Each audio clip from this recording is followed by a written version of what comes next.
कभी कभी ना किसी चीज को बचाने के लिए उसे लगभग खोना पड़ता है। ये कहानी एक ऐसे ही शानदार जीव की है जो अपनी ही दुनिया से गायब हो गया, और ये कहानी उस विज्ञान की भी है जो उसे वापस लाने की जिद में लगा हुआ है। सोचिए, एक देश का राष्ट्रीय प्रतीक, और वो अपने ही घर में, अपने जंगल में 1 दशक से भी ज्यादा से किसी ने देखा ही नहीं। ये कोई रहस्यमयी कहानी नहीं, बल्कि एक बहुत बड़े संकट का दिल दहला देने वाला सबूत है। तो चलिए इस पूरी कहानी को 5 हिस्सों में समझते हैं। पहले जानेंगे कि आखिर ये तबाही आई कहाँ से, फिर देखेंगे कि इन्हें बचाने के लिए क्या कमाल का आइडिया लगाया गया, और फिर समझेंगे कि जंगल में वापसी का ये सफ़र इतना मुश्किल और साथ ही उम्मीदों से भरा हुआ क्यों है। तो इस कहानी का विलन कौन है? ये कोई शेर या कोई बड़ा शिकारी नहीं है, बल्कि ये एक इतना छोटा अदृश्य दुश्मन है जो चुपचाप बिना किसी आहट के पूरी की पूरी प्रजातियों को खत्म कर रहा है। इसका साइंटिफिक नाम है काइट्रिडियोमाइकोसिस, पर वैज्ञानिक इसे शॉर्ट में बीडी कहते हैं। अब ये फंगस करता क्या है? ये मेंढकों की त्वचा पर हमला करता है, और मेंढकों के लिए उनकी त्वचा फेफड़ों की तरह होती है। वो उसी से सांस लेते हैं, पानी सोखते हैं। ये फंगस उस त्वचा को ब्लॉक कर देता है, मतलब वो बेचारे अपनी ही त्वचा में दम घुटने से मर जाते हैं। और इसका असर हमारी कल्पना से भी कहीं ज्यादा भयानक है। सिर्फ इस एक फंगस की वजह से उभयचरों की, मतलब मेंढक जैसे जीवों की 90 से ज्यादा प्रजातियां हमेशा के लिए खत्म हो चुकी हैं, विलुप्त।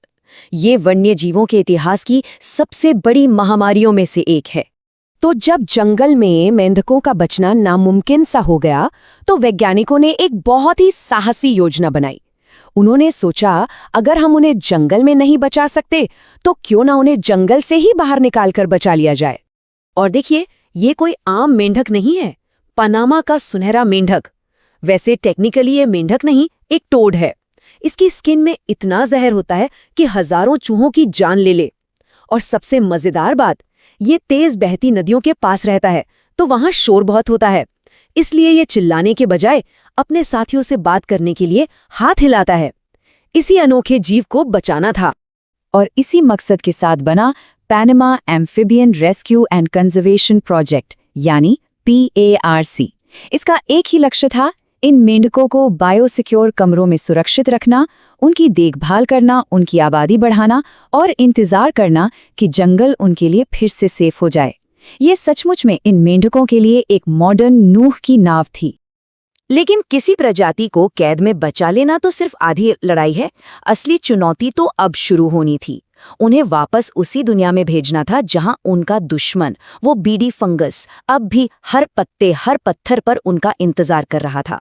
तो सबसे बड़ा सवाल ये था कि इन नाजुक लैब में पले बढ़े मेंढकों को जंगल में जिंदा रहने का बेस्ट चांस कैसे दिया जाए, उन्हें उस बीमारी से लड़ने के लिए तैयार कैसे किया जाए जिसने उनकी पूरी नस्ल को लगभग मिटा दिया था।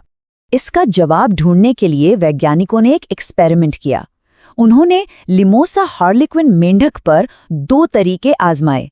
पहला था हार्ड रिलीज, मतलब मेंढकों को लैब से उठाया और सीधा जंगल में छोड़ दिया, और दूसरा था सॉफ्ट रिलीज, जिसमें मेंढकों को सीधे जंगल में छोड़ने से पहले कुछ हफ्तों तक एक बाहरी बाड़े में रखा गया ताकि वो जंगल के माहौल में थोड़ा ढल जाएं। तो इन टेस्ट से क्या पता चला? देखिए, साइंस में नतीजे हमेशा वैसे नहीं होते जैसी हम उम्मीद करते हैं, लेकिन हर नतीजा, चाहे अच्छा हो या बुरा, कुछ ना कुछ सिखाता जरूर है। लिमोसा मेंढक के साथ जो नतीजे आए वो बिल्कुल साफ थे। सॉफ्ट रिलीज वाले ग्रुप में, यानी जिन्हें माहौल में ढलने का मौका मिला, उनमें से 46% मेंढक 30 दिन बाद भी जिंदा थे। वहीं हार्ड रिलीज वाले ग्रुप में ये आंकड़ा सिर्फ 31% था। ये बहुत बड़ा फर्क था। तो इन आंकड़ों से ये तो साबित हो गया कि मेंढकों को नए माहौल में ढलने का समय देना वाकई काम करता है।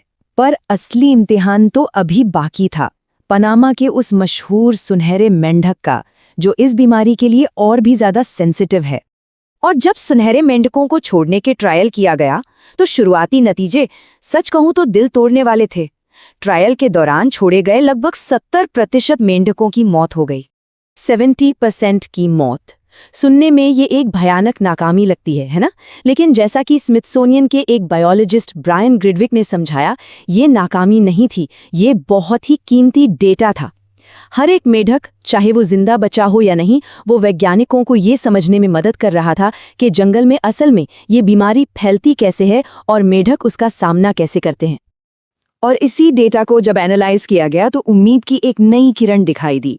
इसने ये दिखाया कि कंजर्वेशन सिर्फ जीत का जश्न मनाना नहीं होता, बल्कि ये सीखने, हालात के हिसाब से खुद को बदलने और कभी हार ना मानने का नाम है। तो असल में वैज्ञानिकों ने सीखा क्या? पहली बात, सॉफ्ट रिलीज वाले मेंढक ज्यादा दूर नहीं जाते, एक ही जगह के आसपास रहते हैं। इससे शिकारियों की नजर में आने का खतरा कम हो जाता है।